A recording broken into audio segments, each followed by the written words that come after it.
This is a test. Of the EM. I'm going to turn it off. Okay, okay. You rolling?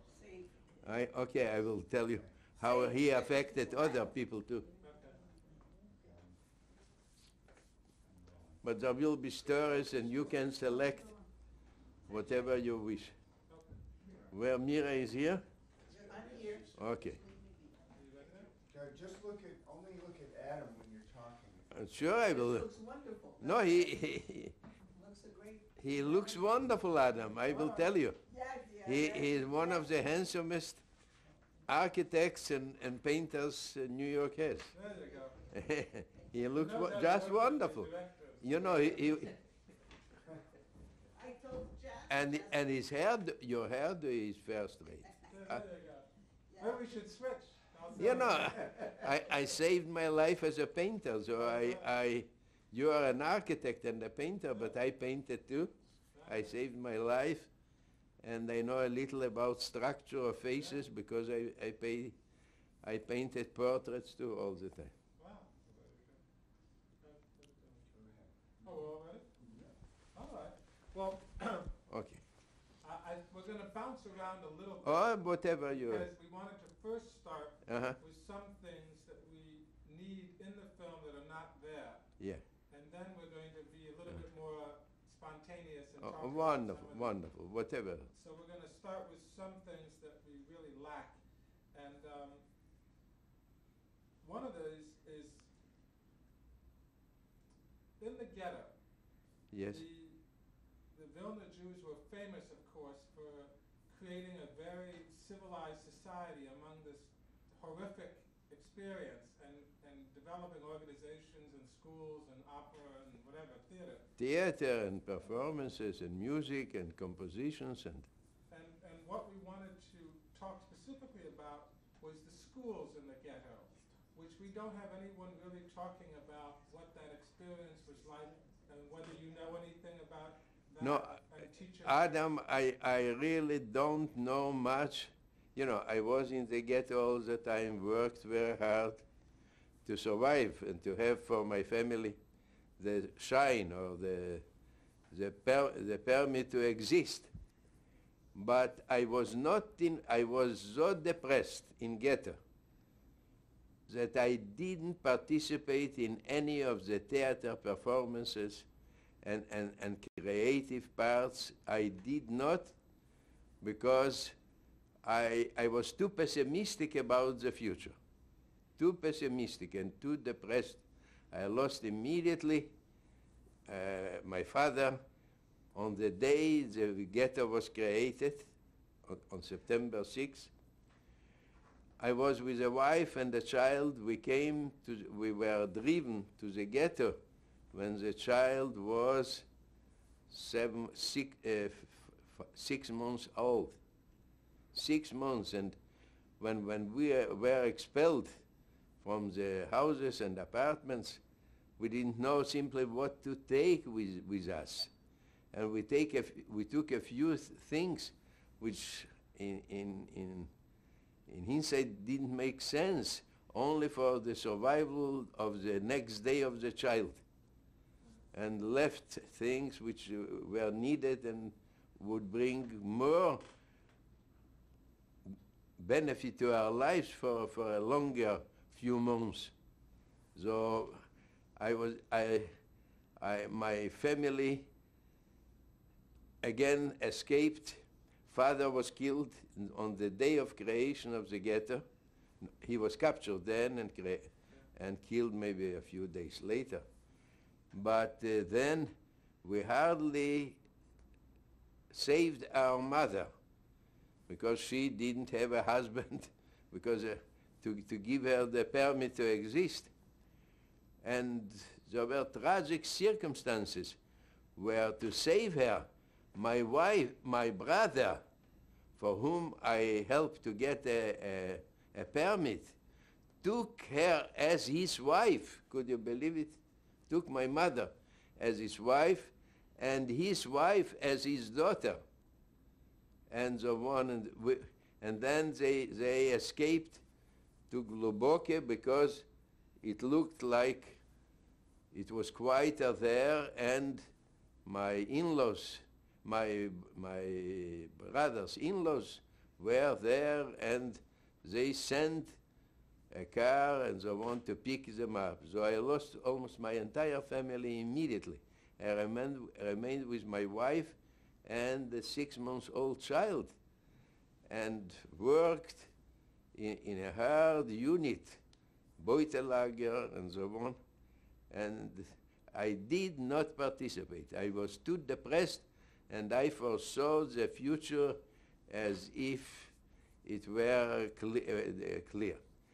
Although I understand that even the creators of theater and reviews and songs and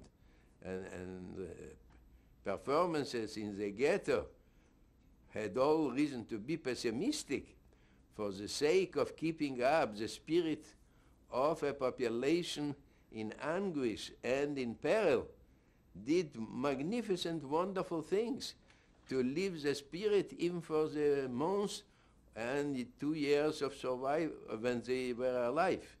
So it was a necessary higher level contribution to the population of the ghetto. But I have not participated in it, unfortunately. Do you recall hearing about the schools in any way, or about this woman, teacher Mira?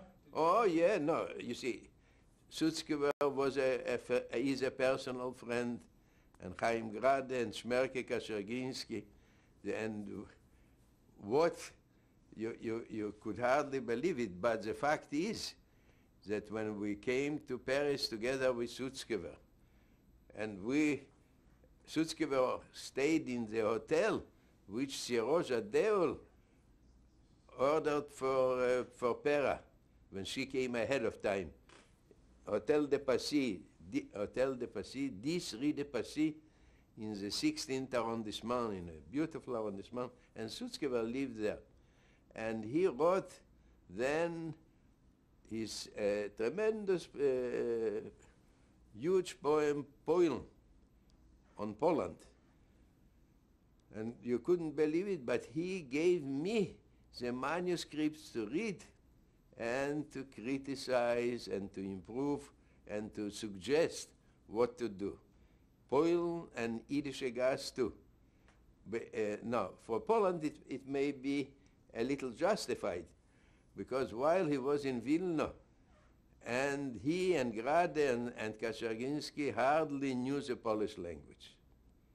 They could communicate to survive, but they didn't know the Polish language. While I graduated from a Polish university and had a love for literature and knew literature and so on. And for example, in Sutzkever admired a great poet who was the sponsor of Julian Tuvim and so on. But he couldn't understand in depth his poetry. So I would read him in Lodz and explain exactly the meaning of the poetry. And the same happened with other writers. Did you, Adam, I just want to. do you have a, okay. Okay, Adam. Okay, go ahead. Yes, so You you see, talk about, Jakob Gerstein, the Lehrer Gerstein, whom Sutzkever describes in various poems and so on, he was my teacher at the Real Gymnasium.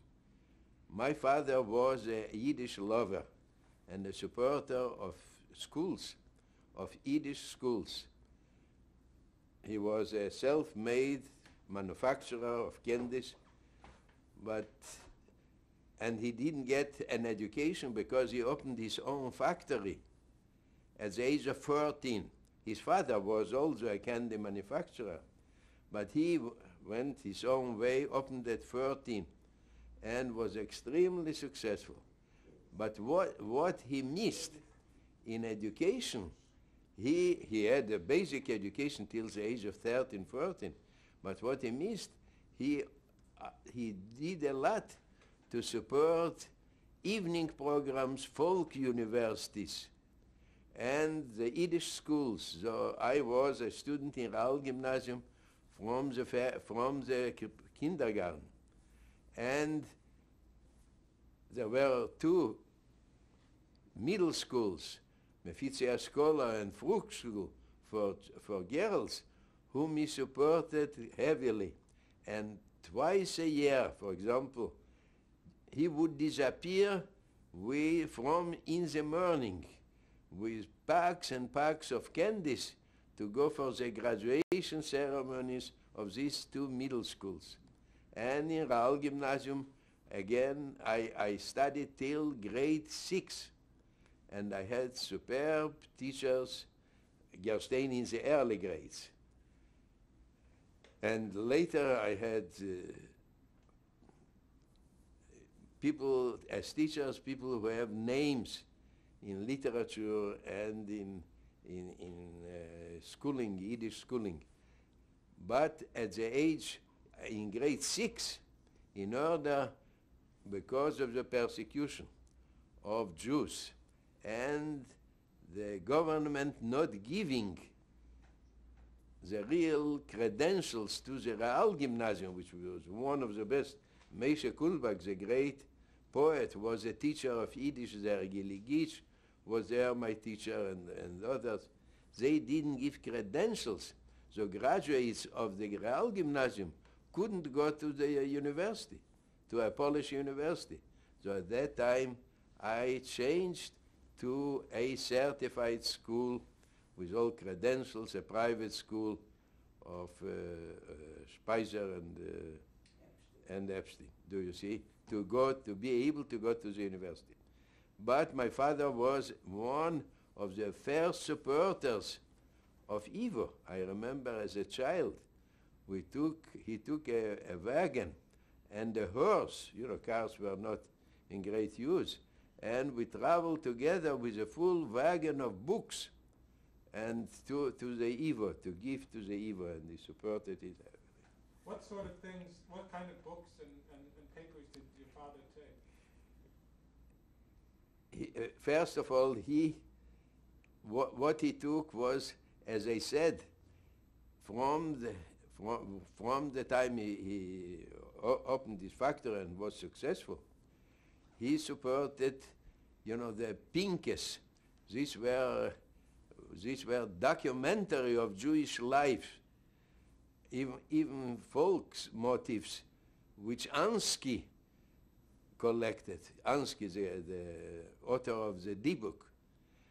My father supported him and supported Bastomsky and Chaimson, two superb elementary school teachers of Yiddish in Vilna, who created Grieninke Beimelach, a journal for Jewish children in Yiddish. He supported them all his life. I just wanted to mention, speaking of children, did you know anything about teacher Mira? Did you know anything about her? No, I heard about Mira primarily. Maybe I have heard while I was in Real Gymnasium, I heard about her. But about Mira I learned primarily from Sutzkever later. And what did you learn from Sutzkever about her? What I learned, again, the tremendous dedication to children. And, you know, making even the days or months they were alive meaningful from the point of view of education and gaining strength, mental strength, and affecting their behavior and so on. So Mira had a class from which children disappeared every day, every second day. Children were missing and not alive anymore. But Mira, again, she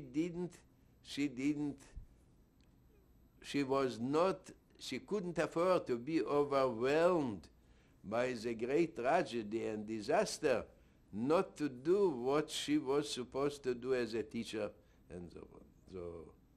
And Sutzkever wrote a poem about it. Mira, sure, and how children disappear from her classes and so on, and never come again. You see, my father was also interested in helping the young Vilna. My father gave the money completely to publish Chaim Grade's first book of poetry, Yo. Yo means yes. My father gave the money to publish this first book of one of the greatest poets and novelists the Jews Yiddish has had, Chaim Grade. Did you mention the Rom Press at all? Huh? The Rom Press, did you remember that press that published a lot of the work in the... Oh, no, this is a widow and brother, the widow, Almona ve'achim Rom, the widow and the brothers Rom, who published religious literature. And actually, later, it turned out that one of my greatest friends, Dr. Leon Boudbien, who was president of the International Commission of Resistance Fighters and deportees and refugees. He was the highest decorated Frenchman and Grand Croix de la Légion d'honneur, Grand Croix de l'Ordre de Mérite, a deputy of the parliament and so on. A wonderful dear friend who helped in my survival from concentration camp. His middle daughter, Marie-Laure, they are Bretons, so their names are always Marie-Aude, Marie-Laure, Marie-Émilie, and so on. Marie-Laure married a young Jewish man, his name Wolf, whose mother was a granddaughter of the Roms. Unfortunately, the marriage collapsed later, but he was a generous, wonderful man. We met him, and she visited us with the 3 children in Chicago last year, and sent us even chocolate for Christmas from Paris. Now, yes, well, the other thing I wanted to ask was, everyone knows, at least in the film that we have so far, about the abrupt change in anti-Semitism around 1937-38. But do you remember or know about the experiences before that in the late 20s and early 30s? Yeah. Talk a little bit about that. Yeah. And again, what I will say about Poles are correct statements without generalizing, because I want to tell you about the 2 Polish professors who affected my life and because of whom I remained at the University of Vilna. When I came to the University of Vilna, I didn't intend to study mathematics. I was good in mathematics, and I was good in many other things, but my plan was more to go to study architecture in Milan. This was my original plan, whether it was accidental but this was my plan. But when I came to the University of Vilna, I met the 2 professors, 2 Polish mathematicians. One was Antoni Zygmunt, and one was Juliusz Rudnicki. Now, they were of 2 completely different kinds. Juliusz Rudnicki came from aristocracy and was an easy, free spirit all his life. He was like he belonged to the club of vagabonds. It means workers and so on.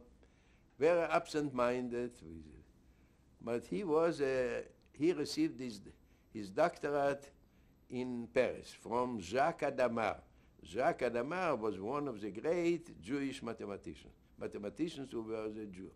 He was a professor at the École Polytechnique. And Juliusz Rudnicki received his doctorate from him and was an excellent mathematician and was given the honor of opening the Wirszup Polytechnical Superior School in Wirszup. In 1918, he gave the opening lecture, And later he came to Vilna. But to give you an example of Rudnitsky and his approach, at the Polytechnical superior schools, Grande École Supérieure, he had a young Jewish student from Vilna. He was the son of a rabbi. And, you know, not physically a very attractive, but wonderful, talented man. His name was Sholem Mandelbrot. Sholem Mandelbrot came from Vilna, was accepted to the Polytechnic Superior School, and was a superb student, but at a certain, and worked a little with Rudnitsky, and Rudnitsky said to him, you know, Sholem, I would like you to go to Paris. I will send you to Hadamar, because in Poland you will not be able to achieve very much. You are a Jew. And he sent him to Paris with a recommendation to Jacques Hadamar.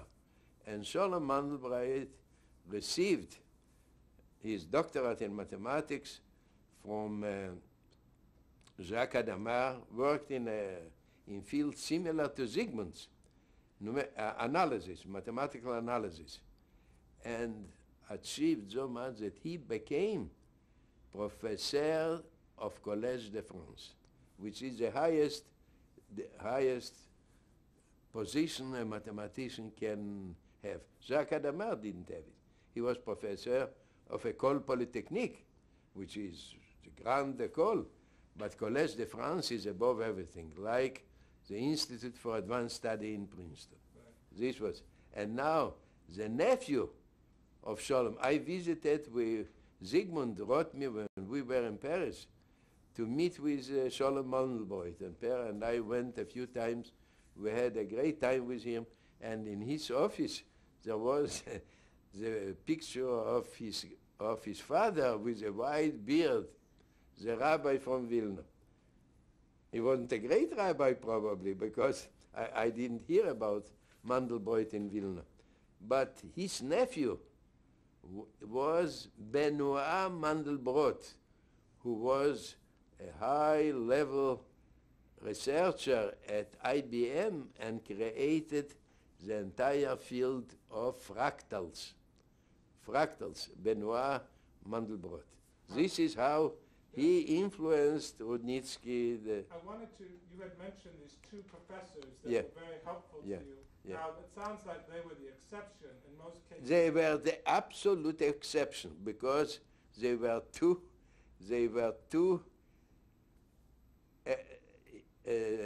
Rudnitsky came from nobility, but was in France and was a free spirit and was an exception in this respect. So could you talk a little bit about what most people experienced at that time in terms of anti-Semitism? Oh.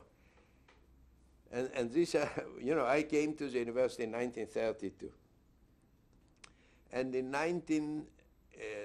the University of Vilna was created in 1918, renewed, opened in 1919, 1920. This was when Zeligovsky occupied Vilna and took it away from the Lithuanians and so on. And it was an old university on the grounds of the Stefan Batory University, which was created, King Stefan Batory. It was created in 1579. And when Vilna and Lithuania were part of the Soviet Union, the University of Vilna was the oldest university in the entire Soviet Union.